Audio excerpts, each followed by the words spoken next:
The gunshot came first. Then the screaming.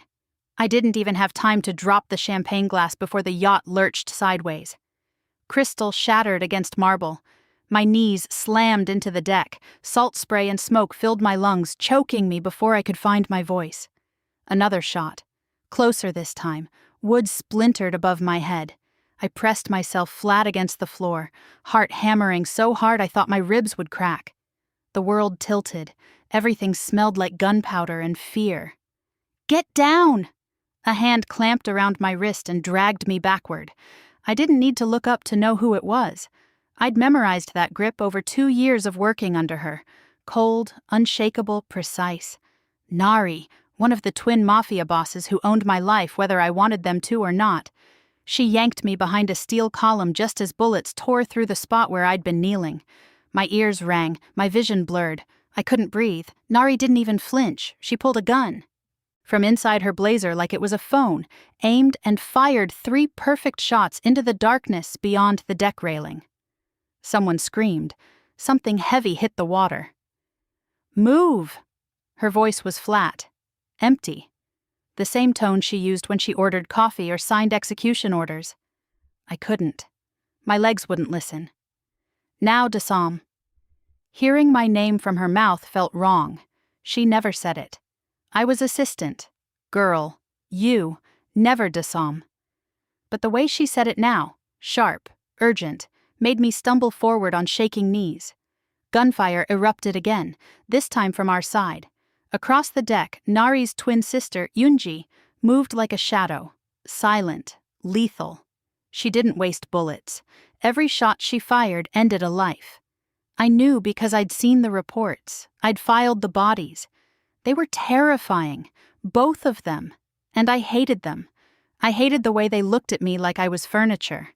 I hated their cold voices, their blood-stained empire, the way they made me complicit in horrors I couldn't even name. I hated that I needed this job so badly I stayed anyway. I hated that right now. They were the only reason I wasn't dead. "Lifeboat, now." Eunji appeared beside us, reloading without looking. Her face was unreadable. It always was. Nari grabbed my arm again and hauled me toward the edge of the yacht. The lifeboat swung wildly on its cables, waves crashing against the hull below. My stomach turned. "I can't." "You will." Nari shoved me forward. I grabbed the railing just as another explosion rocked the yacht. Fire bloomed behind us, orange and furious. Heat licked my back. I didn't think. I jumped. The impact knocked the air from my lungs. I hit the lifeboat hard, pain shooting up my spine. Nari landed beside me a second later, already reaching for the release lever.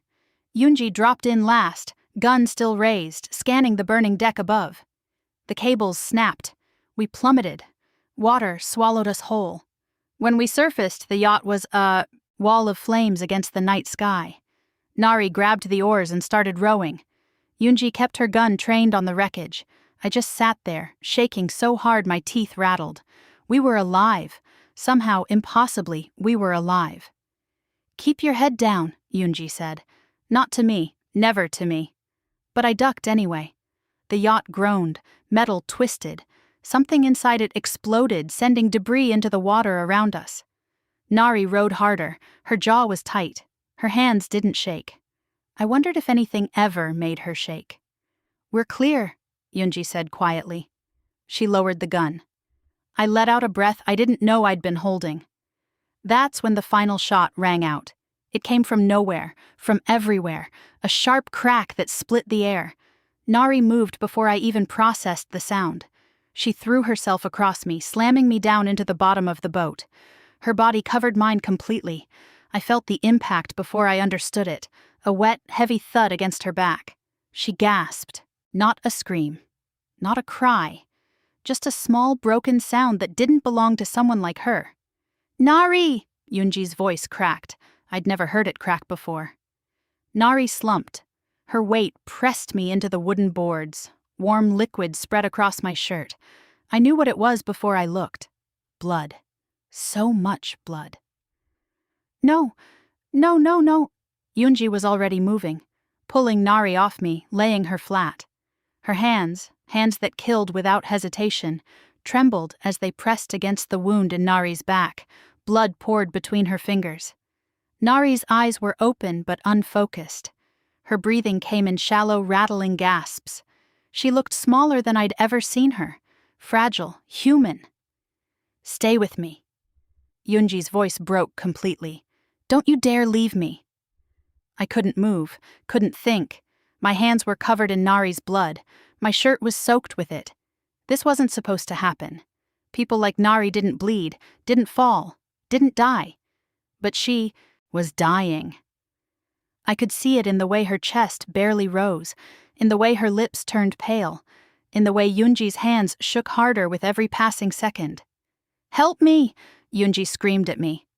I flinched. My body finally obeyed. I crawled forward, pressing my hands where Eunji's had been. The blood was warm. Too warm. It wouldn't stop. "Breathe," I whispered, to Nari, to myself, to anyone who would listen. "Please breathe." Nari's eyes found mine. For 1 second, just one, I saw something I'd never seen before. Fear. Then her eyes closed. "No!" Eunji grabbed Nari's face. "Open your eyes. Look at me." Nothing. Eunji started compressions. Hard. Desperate. Her perfect control shattered into raw animal panic. She counted under her breath. 30 compressions, 2 breaths, 30 more. Blood still poured. My hands were shaking, my vision blurred. I didn't know if it was tears or seawater. "Why isn't she breathing?"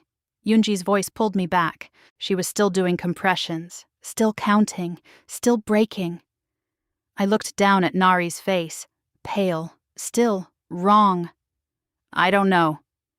Eunji's hand shot out and grabbed my throat. Her grip was iron, her eyes were wild, tears streaked her face, but her voice was deadly calm. "I'll make you pay if anything happens to my sister." I couldn't breathe, couldn't speak. Her fingers tightened. "Do you understand me?" I nodded. Barely. Her fingers were crushing my windpipe.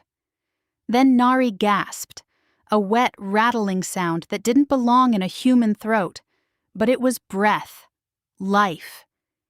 Eunji's hand vanished from my neck. She lunged for her sister, pulling Nari against her chest with a desperation that made my own chest ache. Her arms wrapped around Nari like she could hold her together through will alone. "I'm here, I'm here." Eunji's voice cracked into something unrecognizable, soft, broken, human. She whispered something in Korean. I didn't understand the words, but I understood the tone. It was the sound of someone begging.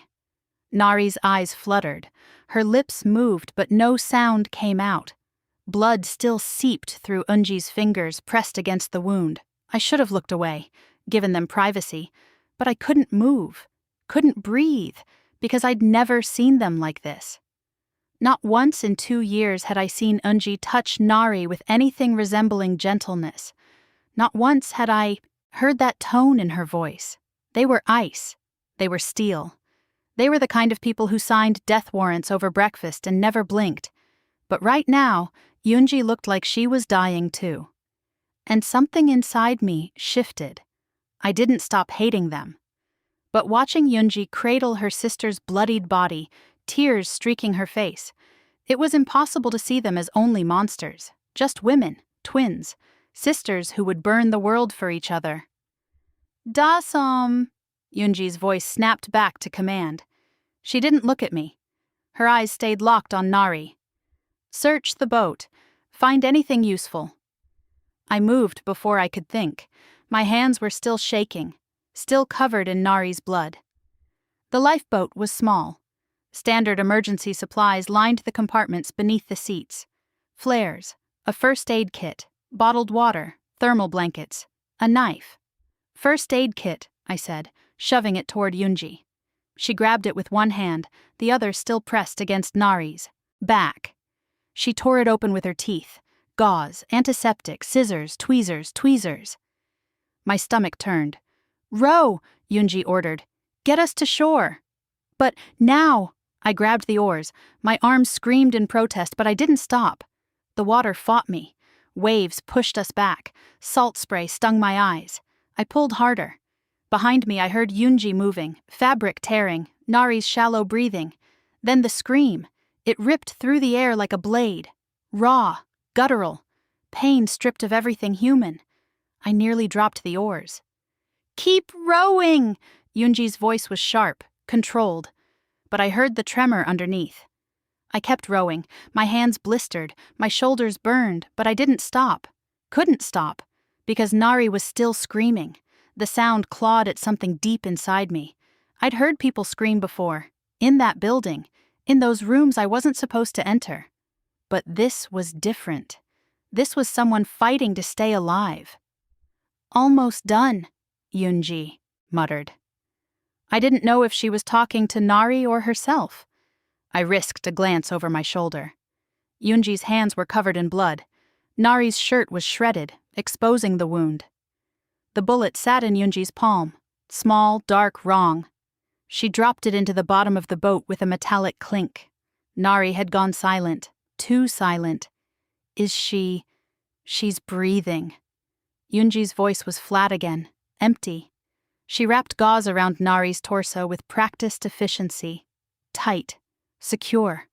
Her hands didn't shake anymore, but her jaw was clenched so hard I thought her teeth would crack. Nari's eyes were half open, unfocused. Her skin was gray. I turned back to the water and rowed harder. The shore appeared through the darkness. A strip of sand. Beyond it, trees. Thick, endless.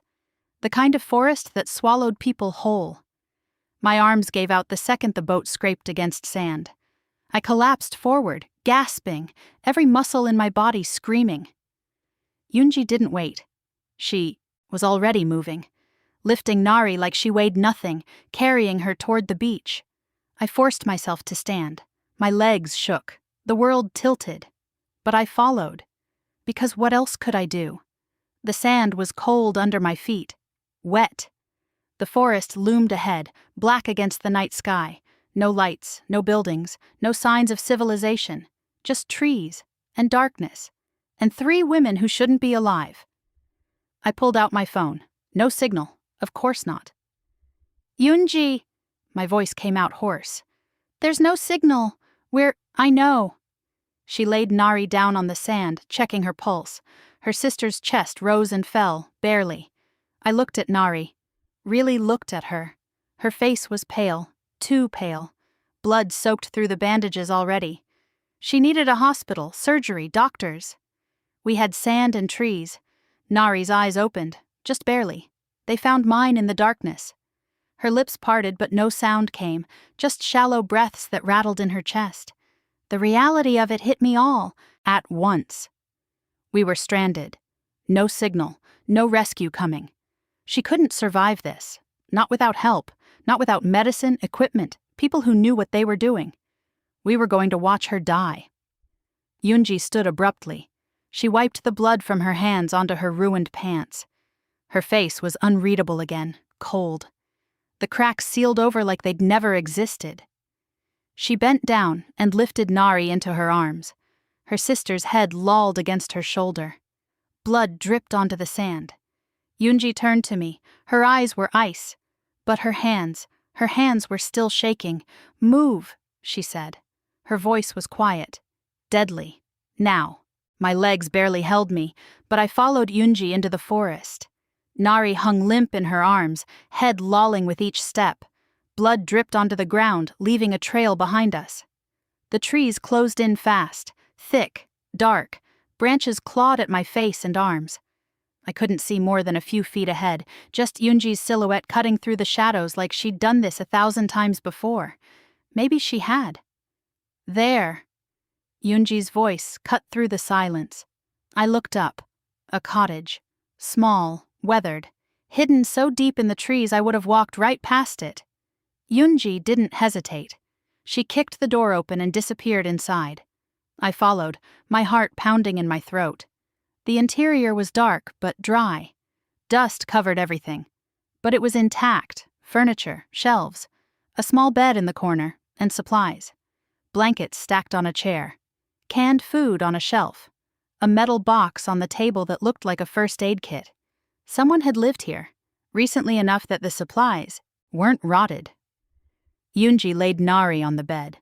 Her sister's breathing was shallow but steady. Eunji grabbed the first aid kit, tearing it open with the same cold efficiency she used for everything. I stood frozen in the doorway, useless. "Light," Eunji said without looking at me. "Find a light." I searched, found a battery-powered lantern on the shelf, flicked it on. Weak yellow light flooded the room.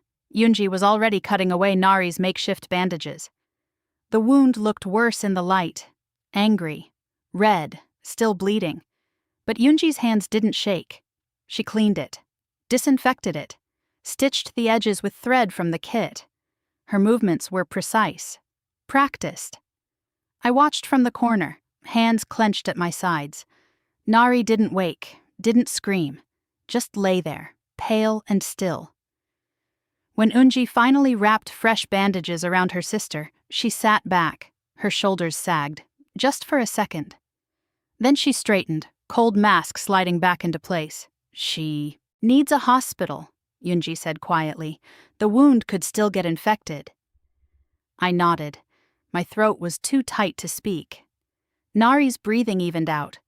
Color returned to her lips, just a little, enough to make my chest unclench. She was alive. For now. Eunji stood and walked to the window, stared out into the darkness. Her reflection stared back, hollow-eyed and blood-stained. The silence stretched between us, heavy, suffocating.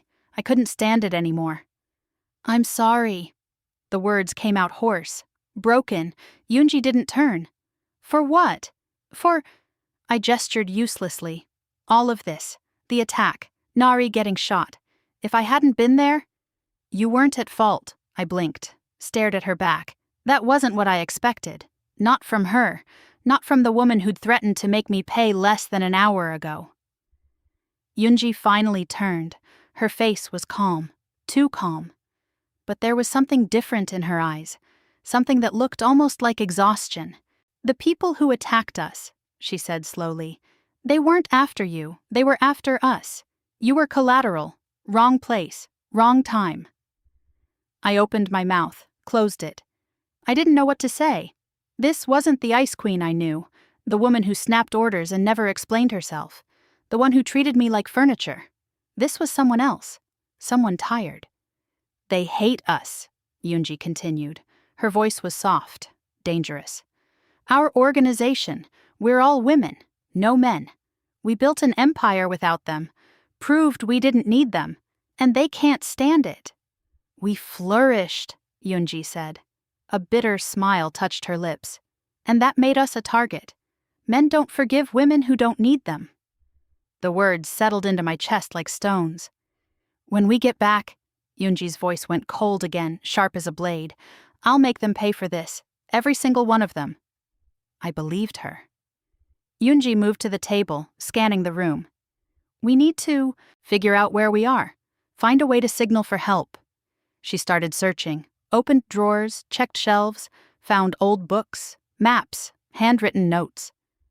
I joined her. We worked in silence, sorting through everything, trying to piece together where this cottage was, who'd lived here, why it was abandoned. The maps were old, hand-drawn, no labels. But there were markings, paths, water sources. "Whoever lived here knew the area," Eunji muttered. She traced a line on the map. "This could be useful." I watched her work, really watched her. Her hands moved with precision. Her eyes scanned every detail. She didn't miss anything, didn't panic, just analyzed, planned, adapted. She was brilliant. I'd never let myself see it before, never wanted to. It was easier to hate her when I didn't think of her as human. But watching her now, focused, determined, fighting to keep her sister alive, I couldn't ignore it anymore. Eunji wasn't cruel because she enjoyed it. She cruel because the world she lived in demanded it. Softness got you killed in the Mafia. Kindness was weakness. So she became ice, steel, untouchable. It was survival, and I judged her for it. "Here." Eunji handed me a notebook. Check for anything about supply drops, boats, anything that suggests people come here. I took it. Our fingers brushed, just for a second. She pulled back like I'd burned her. We kept working. Hours passed. The lantern light flickered. My eyes burned with exhaustion. Eunji finally sat back, rubbing her temples.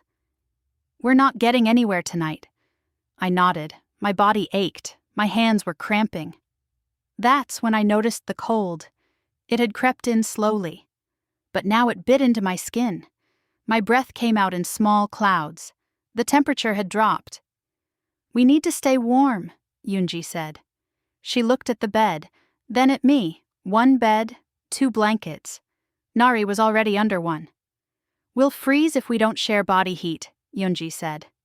Her voice was flat, matter of fact, but something flickered in her eyes. Just for a second, heat flooded my face. Share body heat. With Eunji, with my boss, with the woman I was starting to see as more than a monster. My mind whirled. My pulse quickened. Eunji was already moving toward the bed. Come on, she said quietly.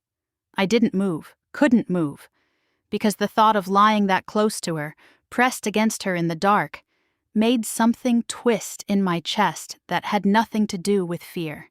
Eunji was already pulling back the blanket, making space beside her on the narrow bed. Nari lay on the far side, breathing steady now. Peaceful. There was barely enough room for 2 people, let alone 3. We don't have all night, Eunji said, not unkind, just factual. I forced my legs to move, climbed onto the bed. The mattress dipped under my weight. Eunji shifted closer to Nari to make room. I lay down on the edge, careful not to touch either of them. The cold bit into my back immediately. The blanket was thin. The cottage walls did nothing to block the wind. I was shivering within seconds. You're going to freeze like that, Eunji's voice came from the darkness beside me.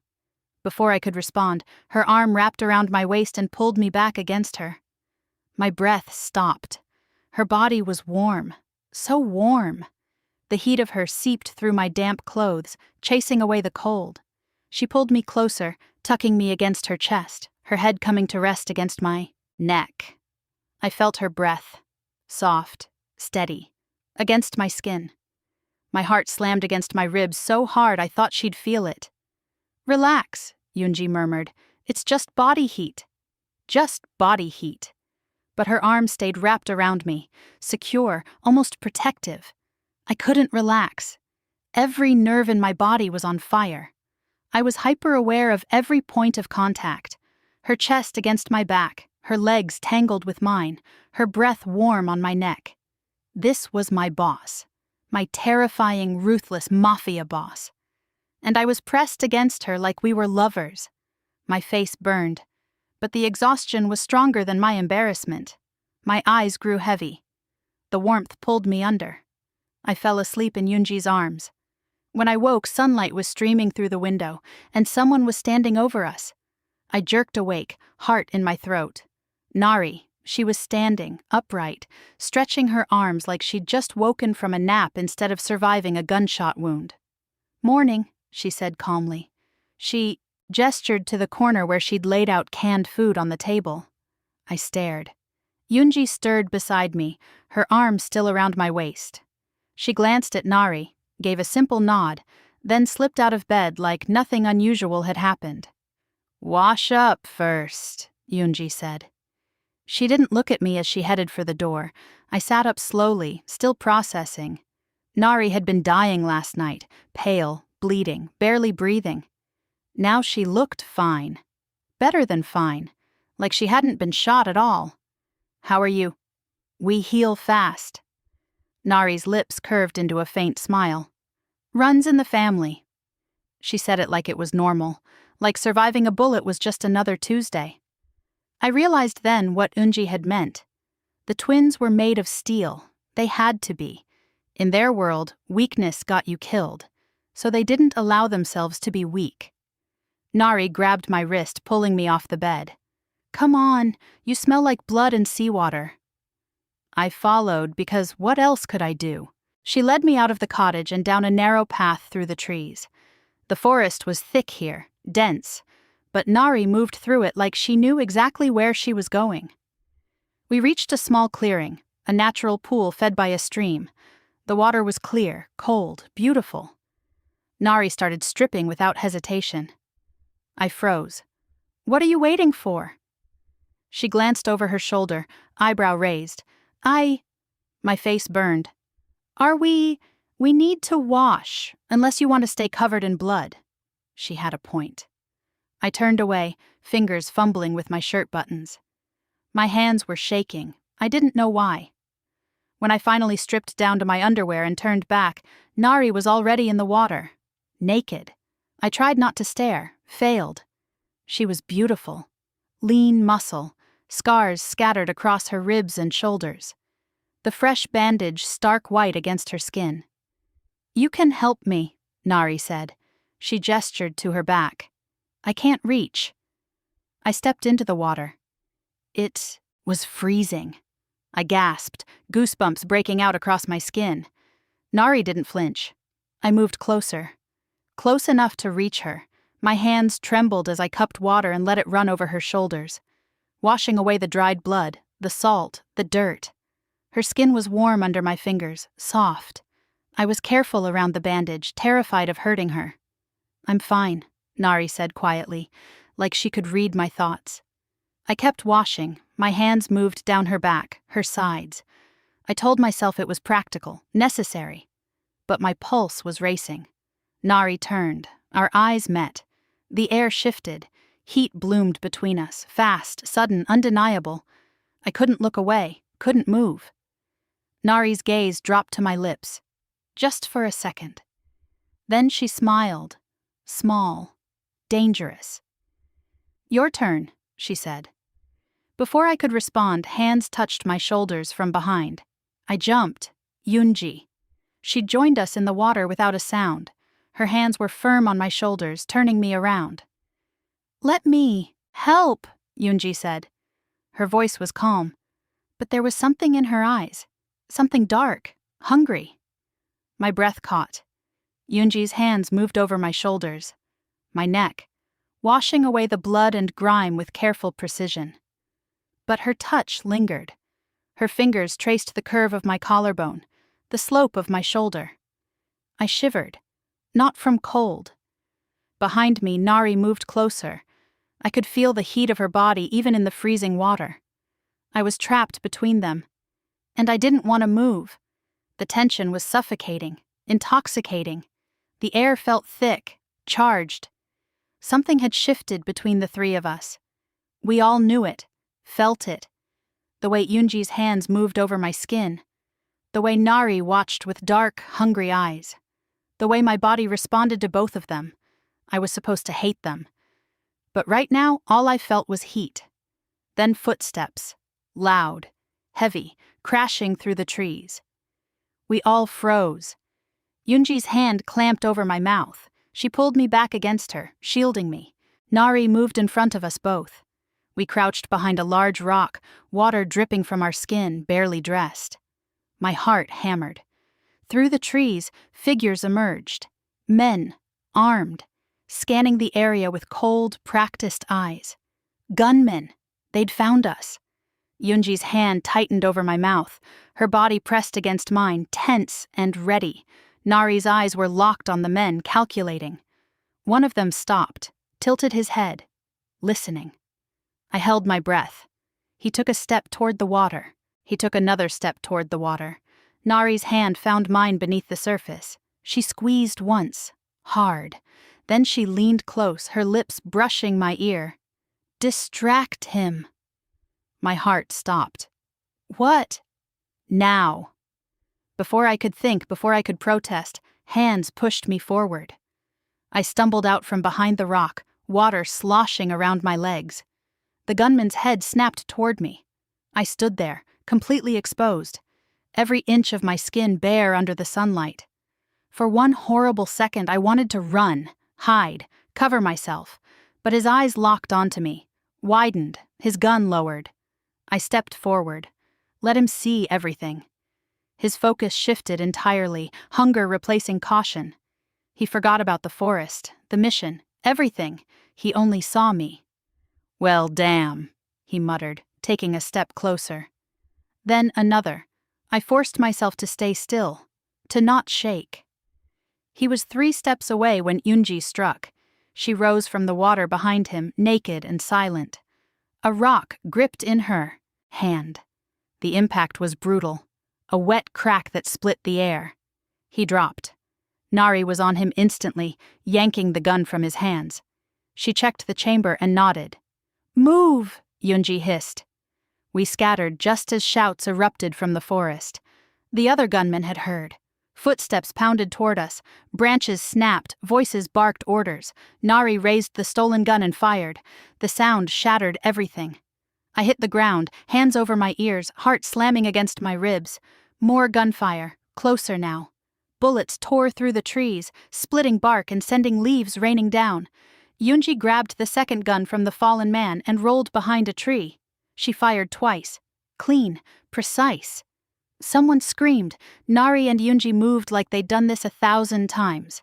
No hesitation, no fear, just cold, ruthless efficiency, completely naked.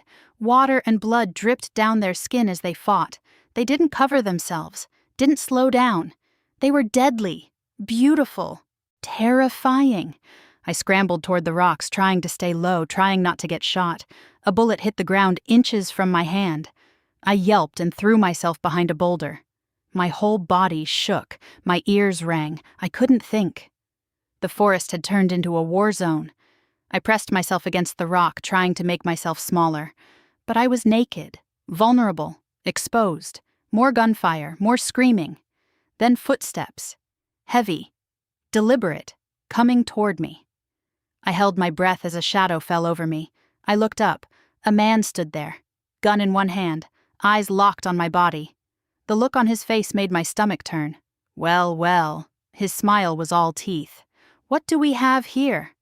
I tried to move. He was faster. His hand clamped around my wrist and yanked me up, slammed me back against the rock. Pain shot through my spine. I gasped. "Don't scream," he said. His breath was hot against my face. Wouldn't want to ruin that pretty face. His other hand grabbed my waist. Rough. Possessive. I shoved at his chest. "Get off!" He laughed, pressed closer. His body pinned me, trapping me against the stone. Feisty. I like that. His hand slid lower. I twisted, trying to break free, but he was too strong. Panic flooded through me. His grip tightened. His fingers dug into my bare skin hard enough to bruise. "Stop fighting," he growled. I didn't stop. I kicked, scratched, fought with everything I had. It wasn't enough. He slammed me harder against the rock. My head cracked against stone. Stars burst across my vision. "Hold still." His hand moved, groped, violated. I screamed. His other hand clamped over my mouth, cutting off the sound. Tears burned my eyes.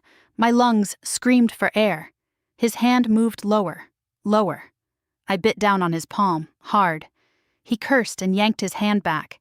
Then his fist connected with my jaw. Pain exploded through my face. Blood filled my mouth. Stupid bitch. His hand closed around my throat. I couldn't breathe, couldn't scream, couldn't fight anymore. His other hand groped me, rough, invasive, taking what he wanted. My vision blurred. The edges went dark. I was going to die here, naked, alone, helpless. Then, a gunshot. The pressure vanished. The hand on my throat loosened. The man's eyes went wide. Blood bloomed across his chest as he fell. Behind him stood Nari, completely naked. Gun raised, eyes blazing with a fury I'd never seen before. "Don't touch her." The man's body hit the ground with a heavy thud. Nari stood there, naked and bloodied, gun still raised. Her eyes locked on mine. Something broke inside me. I stumbled forward and threw my arms around her. She caught me, held me tight. I sobbed into her shoulder, shaking, gasping, clutching her like she was the only solid thing in the world. "Thank you," I choked out. "Thank you, thank you." Nari's arms tightened around me. One hand came up to cup the back of my head. "You're safe," she whispered. "I've got you." I couldn't stop crying. The fear, the pain, the violation. It all crashed over me at once. Footsteps approached. I tensed. "It's just me," Eunji's voice said softly. I felt her arms wrap around both of us, warm, steady, grounding. For a moment, we just stood there. 3 naked women covered in blood and water, holding each other in the middle of a battlefield. The gunfire had stopped. The forest was silent except for my ragged breathing. All the men were dead. Eunji pulled back first. Her hand lingered on my shoulder for a second before she stepped away. "We need to leave," she said gently. "Now. More could be coming." Nari nodded, but didn't let go of me immediately. Her hand brushed my cheek, wiping away tears. "Can you walk?" I nodded. I had to.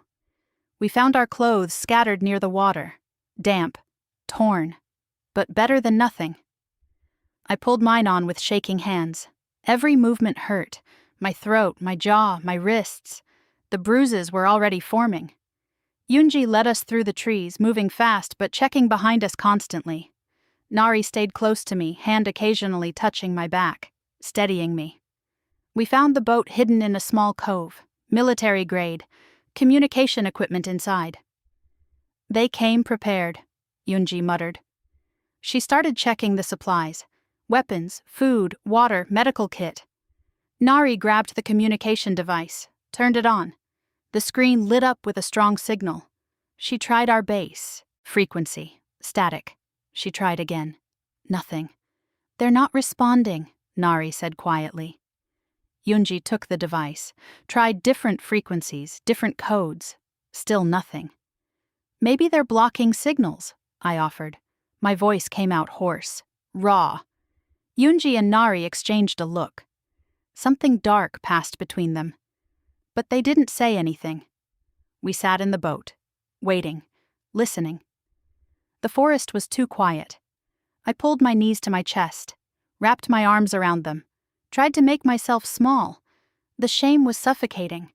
I worked for the Mafia. I'd spent 2 years surrounded by violence, by danger, by women who could kill without blinking. And when it mattered, I couldn't even defend myself. I was useless, weak, a burden. "Das Om." I looked up. Nari had moved closer. She sat beside me, her shoulder touching mine. "What are you thinking?" she asked softly. I shook my head, couldn't say it. "Tell me." "I'm useless," I whispered. The words tasted bitter. I couldn't fight back, couldn't protect myself. My voice broke. I froze.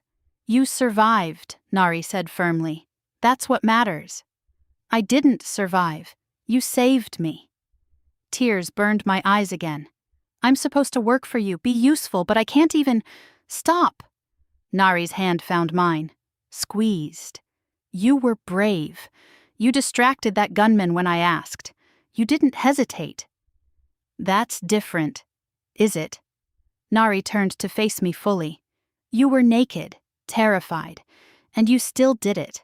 That's not weakness, Dasom. That's courage." I wanted to believe her, but the shame was too heavy. "I should be stronger," I said quietly. "Like you, like Eunji. You fight, you survive. You don't need anyone." Nari was quiet for a moment. Then she lifted my chin, forcing me to look at her. "I need people," she said. Her voice was soft, vulnerable. "I need my sister. And right now." Her thumb brushed my cheek. "I need you safe."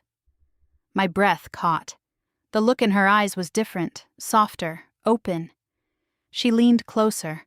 I should have pulled away, should have remembered she was my boss, my terrifying Mafia boss. But I didn't. Our lips met, soft at first, tentative, like she was asking permission. I gave it. The kiss deepened. Her hand cupped my face. Mine found her waist. For the first time since the attack, the fear faded, the shame quieted. There was just her, just this.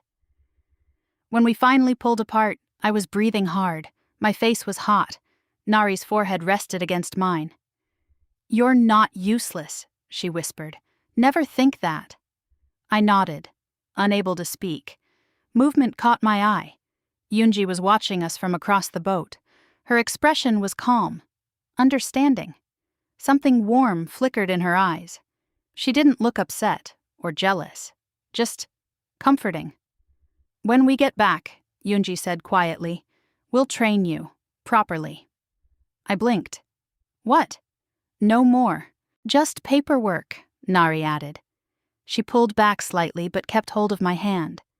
"We'll teach you to fight, to defend yourself, to survive." "You mean, you're part of this now," Eunji said, "whether you plan to be or not. So we're going to make sure you can handle it." Something warm bloomed in my chest. Hope. Belonging. "Thank you," I whispered. Nari smiled, small but real. Then Eunji's expression shifted. The warmth drained from her face. "What is it?" Nari asked. Eunji stared at the communication device in her hand, silent, calculating. "Our base hasn't responded," she said slowly. "But these men found us easily." The implication hung in the air. My stomach dropped. I think something's wrong." Eunji's jaw tightened. "These men had our location, had equipment, had backup plans."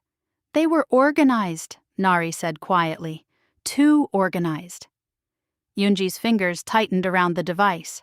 "What if our base has already been raided?" Silence. The possibility settled over us like ice water. "Our women," I whispered. "The workers, I don't know." Eunji's voice was tight, controlled, but I heard the fear underneath. She tried the communication device again. Different frequency, emergency channel, static, nothing. She stared at the screen. Her hands were steady, but her eyes were dark with worry. "Something's wrong," she said finally. Her voice was barely above a whisper. "We might not have a home to go back to." The words echoed in the silence. Eunji started the boat without another word. The journey back felt endless. None of us spoke. The only sounds were the engine and the waves slapping against the hull. I watched the shore approach, dreading what we'd find. When the base came into view, my stomach dropped. The building was wrecked, windows shattered, doors hanging off their hinges. Scorch marks blackened the walls. We docked in silence. The moment we stepped onto land, I saw them.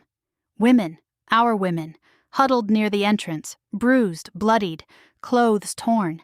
When they saw Eunji and Nari, they dropped to their knees. "Forgive us," one of them sobbed. "We tried to hold them off. We tried." "Get up." Eunji's voice was firm but gentle. They didn't move, just kept their heads bowed, shaking. Nari walked forward and pulled the closest woman to her feet. Then another and another. "You're alive," Nari said quietly. "That's what matters." I felt something crack in my chest watching them. These were fighters, killers, women who'd survived in a world that wanted them dead, and they'd been reduced to this, begging for forgiveness for surviving. "How many?" Eunji asked. 8, the woman whispered, "out of 32. 8. The number hit me like a physical blow. 24 women were gone, dead or taken. Eunji's jaw tightened, but her voice stayed calm. "Where are the others?" "Safe house. We sent them there when—" The woman's voice broke. "We couldn't hold the base." "You did what you could," Eunji said. "That's enough." But it wasn't. We all knew it. I followed Eunji and Nari inside. The damage was worse than I'd thought. Furniture overturned, blood on the floors, bullet holes in the walls. And then I saw it. Spray painted across the main wall in blood red, an emblem, a serpent coiled around a dagger. I recognized it immediately. The same symbol I'd seen on the yacht. On the gunmen's uniforms. "It's them," Nari said quietly. Her voice was ice. Eunji stared at the emblem, her hands curled into fists. "They wanted us to know," she said. "Wanted us to see what they did." The fury radiating off both of them was terrifying. Controlled. Cold. This wasn't just business anymore. This was war. Eunji turned to the women. "Go to the safe house. All of you, stay there until we come back." "Where are you going?" one of them asked. "To finish this." The finality in her voice sent chills down my spine. The women left without argument. They knew better than to question Eunji. When they were gone, Nari turned to her sister. "Just us then," Eunji nodded. "Just us." My blood ran cold. "What are you talking about?" I asked. "We're going to their base," Eunji said calmly, like she was discussing dinner plans. "We're going to end this." "The two of you? Alone?" "Yes." I stared at them, waiting for the punchline. It didn't come. "That's suicide," I said. My voice was too loud, too sharp. "You'll be walking into their territory with no backup, no plan. They'll kill you." "Maybe," Nari said. "But we're not going to sit here and wait for them to finish what they started." "So you're just going to throw your lives away?" "We're going to fight," Eunji said. Her eyes met mine. "It's what we do." "No." The word came out broken, desperate. "You can't. Dasom, you can't." Tears burned my eyes. "I won't let you." Eunji's expression softened, just slightly.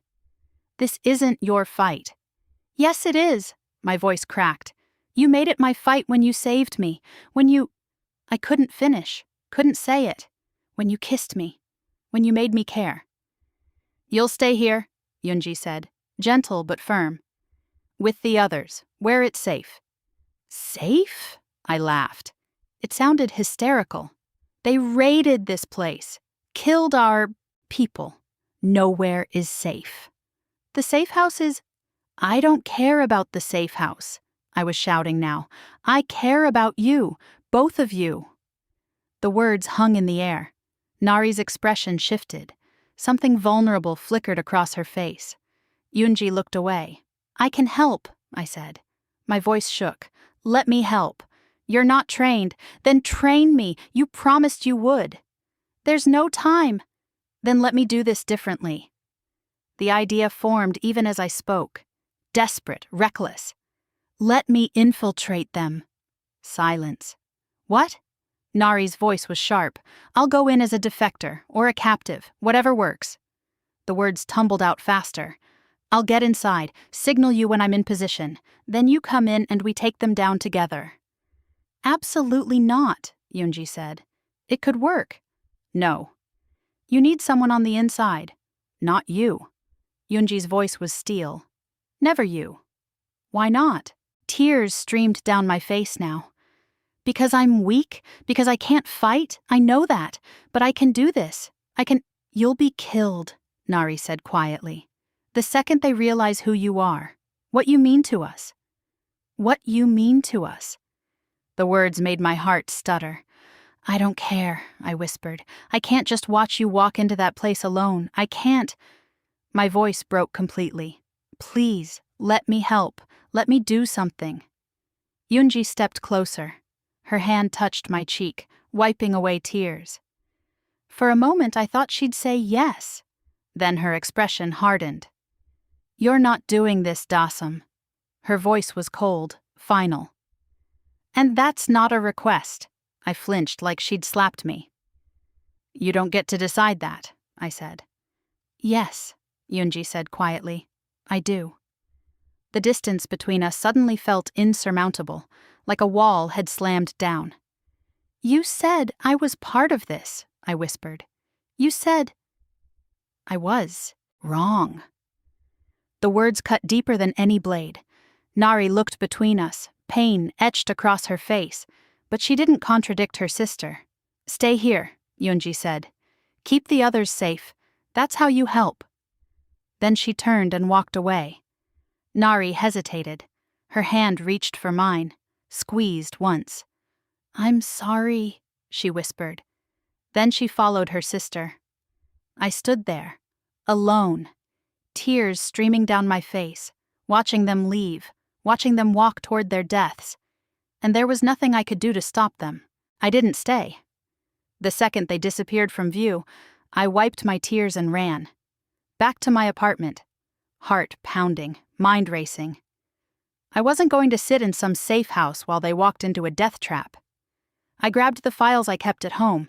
Intelligence reports, territory maps, information I'd compiled over 2 years of working in the shadows. I spread them across my kitchen table, searched for anything useful. Then I found it.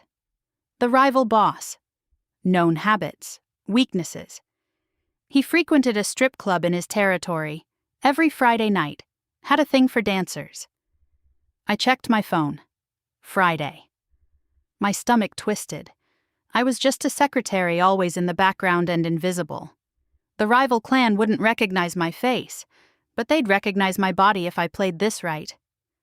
The club was deep in enemy territory. Neon lights, bass thumping through the walls, men in expensive suits smoking outside. I walked past them, head high, hips swaying. They looked, of course they did. Inside the manager took one look at me and nodded. You dance? Yes. He didn't ask for experience, didn't ask my name, just pointed to the dressing room. You're on in 5. I changed into what the other dancers wore, a black lace set that barely covered anything, fishnet stockings, heels so high I could barely walk. My hands trembled as I adjusted the straps. The mirror showed someone I didn't recognize, someone dangerous, desirable, good. The music started, low, seductive, dangerous. I stepped onto the stage. The lights blinded me at first. Then my eyes adjusted. Men everywhere, watching, hungry. I moved, let the music take over, let my body do what my mind couldn't process. I'd never danced like this before, never been looked at like this. But I needed their attention, needed to be noticed. The boss sat in the back. VIP section, surrounded by guards. I made sure he saw me, rolled my hips, arched my back, let my hair fall across my shoulders. His eyes locked onto me. He leaned forward, said something to the man beside him. A guard approached the stage, gestured for me to come down. Boss wants a private dance. My heart slammed against my ribs. I followed him to the VIP section. The boss was older, 50s, scarred face, cold eyes that raked over my body like I was property.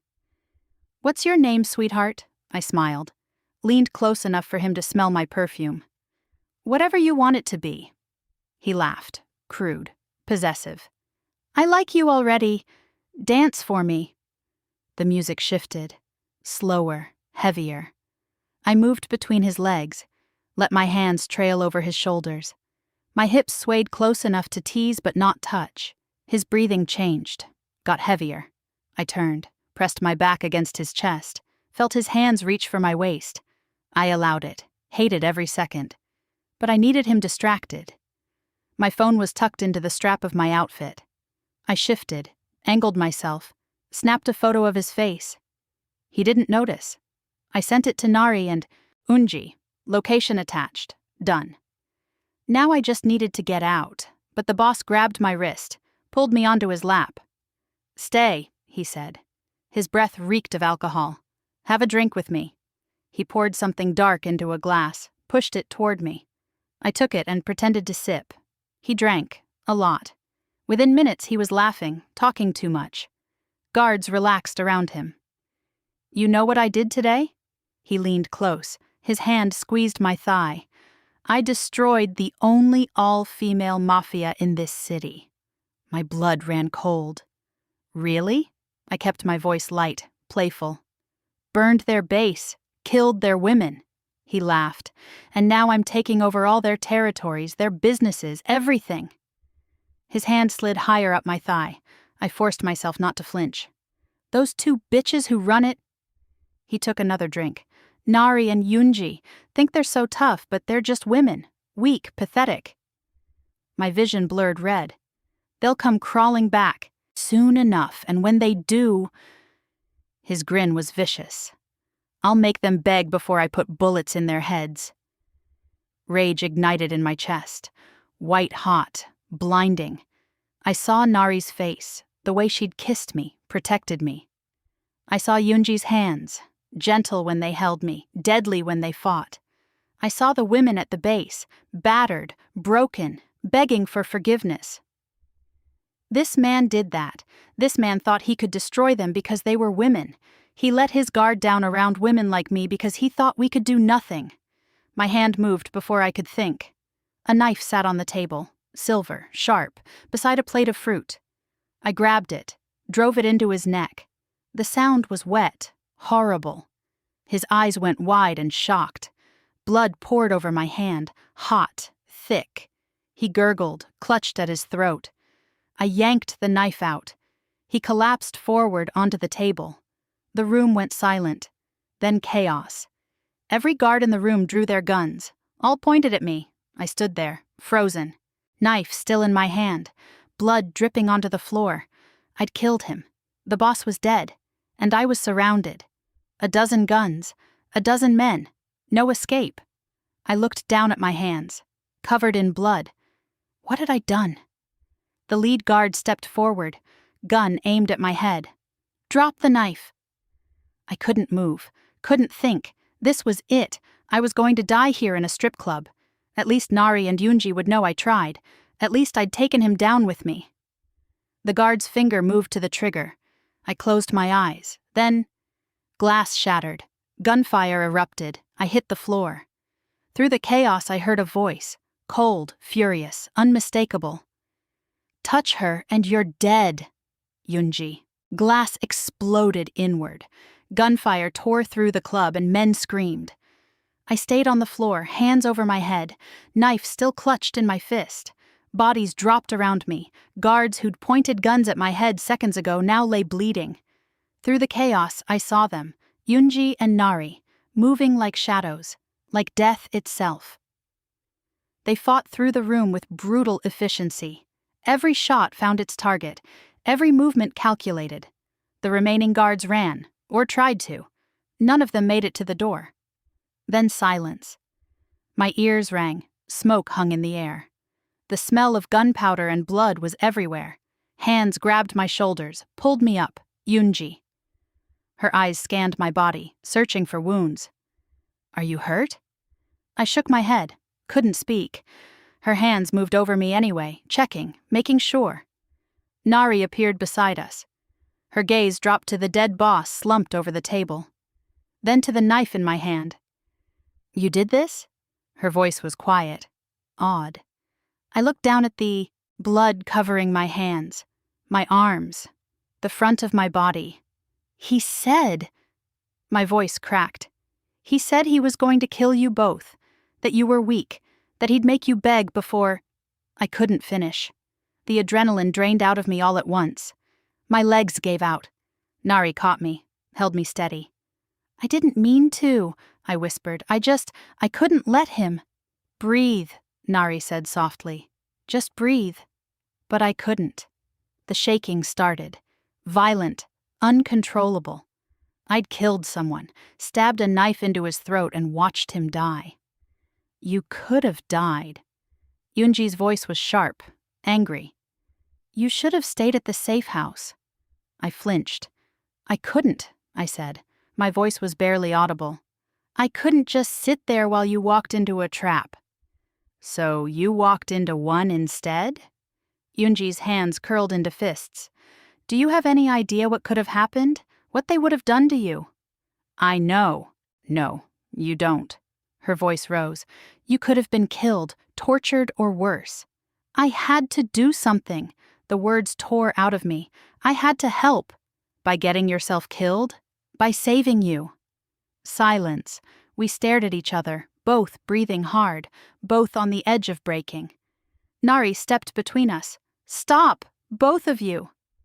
But Eunji wasn't done. You don't get to throw your life away, Dasom. Not for us. Why not? Tears burned my eyes. You were going to throw yours away, both of you, walking into their base alone. No backup, no plan, just... My voice broke. Just ready to die. Eunji looked away. I couldn't lose you, I whispered. Either of you, so I guess we're even. It's not the same, Eunji said, but her voice was softer now, strained. Isn't it? She didn't answer. Nari touched my face, gentle. You scared us. You scared me first. A bitter laugh escaped Eunji. She pressed her hands to her face, took a shaking breath. When she finally looked at me again, the anger was gone, just exhaustion, and something that looked like fear. "I told you to stay," she said quietly, "because I couldn't lose you, not you too." The confession hung between us. "And I couldn't lose either of you," I whispered. "So what did you expect me to do?" Eunji closed the distance between us, pulled me into her arms. I collapsed against her, sobbing, shaking. "Don't ever do that again," she whispered into my hair. "Don't ever scare me like that again. Then don't leave me behind." Her arms tightened. Nari wrapped her arms around both of us. The three of us stood there, bloody, broken, alive. "It's over," Nari said softly. "The boss is dead. The war is over." I nodded against Eunji's shoulder, too exhausted to speak. We left the club together, stepped over bodies, over shattered glass. Outside, the night air was cold, clean. The rival Mafia was leaderless, their territories undefended, the threat eliminated. We'd won, but it didn't feel like victory, just survival. Back at the base, the women waited. When they saw us, relief flooded their faces. They didn't ask questions, just helped us inside, brought water, bandages, silence. Rebuilding began the next day. Weeks passed, the base was repaired, new recruits arrived, the organization grew stronger, and I trained. Every morning Nari taught me to shoot, to fight, to move like they did. Every afternoon Eunji drilled strategy, territory management, how to think 3 steps ahead. I was still clumsy, still slow compared to them. But I was learning. One evening, after training, we sat together in Eunji's office. Just the 3 of us. Nari poured drinks. Eunji studied maps. I watched them both. "What?" Eunji asked without looking up. A small smile tugged at her lips. "Nothing." But I couldn't stop staring. Nari moved closer, sat beside me. Her hand found mine. "You did good today," she said quietly. "I missed half the targets." "You hit the other half." Nari's thumb traced circles on my palm. "That's progress." Eunji set down her pen, turned to face us. "You're not just a secretary anymore," she said. "You know that, right?" I nodded. "You're one of us now." Her eyes held mine. Fully, completely. Something warm bloomed in my chest. Nari leaned closer. Her lips brushed my temple. "Ours." The word sent heat through me. Eunji stood, crossed the room, sat on my other side. "Is that okay?" she asked softly. Her hand touched my face. I looked between them. These 2 deadly women who'd saved me, protected me, chosen me. "Yes," I whispered. Nari kissed me first, soft, sweet, like she had all the time in the world. Then Eunji, deeper, hungrier, like she'd been holding back too long. When they finally pulled away, I was breathless. "Stay with us," Nari whispered. "Always," Eunji added. "If you want." I didn't have to think about it. "Always," I agreed. Months later, I stood on the balcony overlooking the city. Our city, our rebuilt empire. Nari leaned against the railing beside me. Eunji stood at my other side. "You're thinking too loud," Nari said. I smiled. "Just remembering." "Remembering what?" "The yacht. The forest. How much I hated you both." Eunji laughed. "And now?" I looked at them. Really looked at them. "Now I can't imagine my life without you." Nari's hand found mine. Eunji's arm wrapped around my waist. They told me I was brave. I didn't believe them then. But standing here, between the 2 women who saved me and the empire we rebuilt together, maybe I finally do. The end. If Dasam's courage made your heart race, if Nari and Eunji's protection made you believe in love worth fighting for, drop a like right now. Tell me in the comments, would you have infiltrated the enemy for the ones you love, or stayed behind like you were told? And if you're ready for more stories where love is dangerous, forbidden, and absolutely worth the risk, hit subscribe. Because women like these don't wait for permission. And neither should you. See you in the next story. E.